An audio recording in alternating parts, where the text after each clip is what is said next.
মাত্র 1 ফুটেরও কম জায়গা। সেই জায়গাটুকু দিয়ে জীর্ণশীর্ণ হয়ে বের হচ্ছেন একদল মানুষ। শুনে অবাক হবেন, পরিত্যক্ত এই জায়গাটুকু তাদের চলাচলের একমাত্র রাস্তা।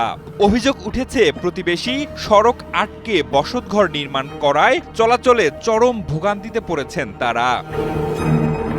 তবে এখানেই ভোগান্তির শেষ নয়। বৃষ্টির সময় জায়গাটুকু কাদা ও পানিতে হয়ে যায় একাকার। অনেক সময় জায়গাটুকুতে ফেলে রাখা হয় ব্লেড কিংবা কাঁচ ভাঙা। অভিযোগ ভুক্তভোগীদের। প্রতিবেশীর এমন রূঢ় আচরণের পরও কোনো উপায় না পেয়ে দীর্ঘ 17 বছর ধরে ওই সংকীর্ণ জায়গাটি দিয়ে চলাচল করছে অসহায় 2টি পরিবারের প্রায় 15 জন সদস্য। বর্ষার দিনে ওরা কাটা বিছিয়ে রাখে, কাজ ভাঙ্গা বিছিয়ে রাখে। দিয়ে আসলে দেখা গেছে নোংরার ভিতর দিয়ে আসা যায় না, টিনে হাত কেটে যায়, পাশে পড়ে যায়।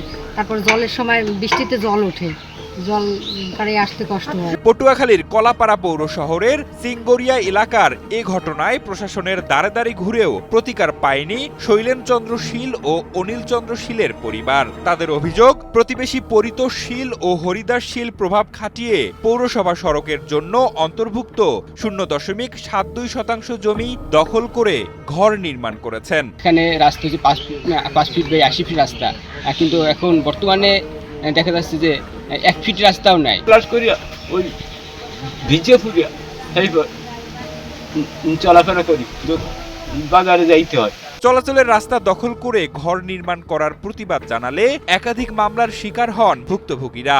প্রত্যেকটি মামলার রায় ভুক্তভোগী অনিলদের পক্ষে আসলেও প্রভাবশালী প্রতিবেশী তা মেনে নেননি। অভিযোগ ভুক্তভোগীদের।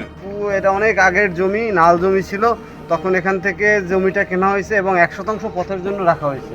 সেভাবে যার গ্রহীতে যার কাছ থেকে কিনছে সে এখানে সেভাবে জমিটা তাদেরকে দখলে দিয়ে দিছে। এভাবে ছিল, এখানে হাঁটার পথ ছিল, এতদিন ঘর ছিল না। রাতের আধারে এরা ঘর তুলে অল্প অল্প করে তুলে এখান থেকে রাস্তার পথটা আস্তে আস্তে বন্ধ করে দিছে। তবে সকল অভিযোগ অস্বীকার করে পরিতোষ জানান তার ক্রয়কৃত জমির 1.5% ঘাটতি রয়েছে। এ কারণে তিনি মামলা করেছেন এবং জায়গাটুকু দখলে রেখেছেন। রিসেন্ট আমরা পুরো টিউনো স্যারের কাছে জমা দিছি কাগজ। টিউনো স্যারের সচিবের বরাবর দিছে, সচিব আবার মাইপে দিয়ে গেছে। মাইপে দিয়ে তারপর ওদের 7 দিন টাইম দিছে। 7 দিনের ভিতর ওদের ঘর সরানোর কথা বলছে, কিন্তু 7 দিনের ভিতর ঘর সরায় নাই। মানবিক দৃষ্টিতে আরও ওদের 5 দিন টাইম দিছে। 5 দিনের ভিতর ওরা আবার একটা মামলা করছে। এ বিষয়ে কলাপাড়া উপজেলা নির্বাহী কর্মকর্তা ও পৌর প্রশাসক কাউসার হামিদ জানান, সড়ক দখলের বিষয়টি সমাধানে সর্বোচ্চ চেষ্টা অব্যাহত রয়েছে।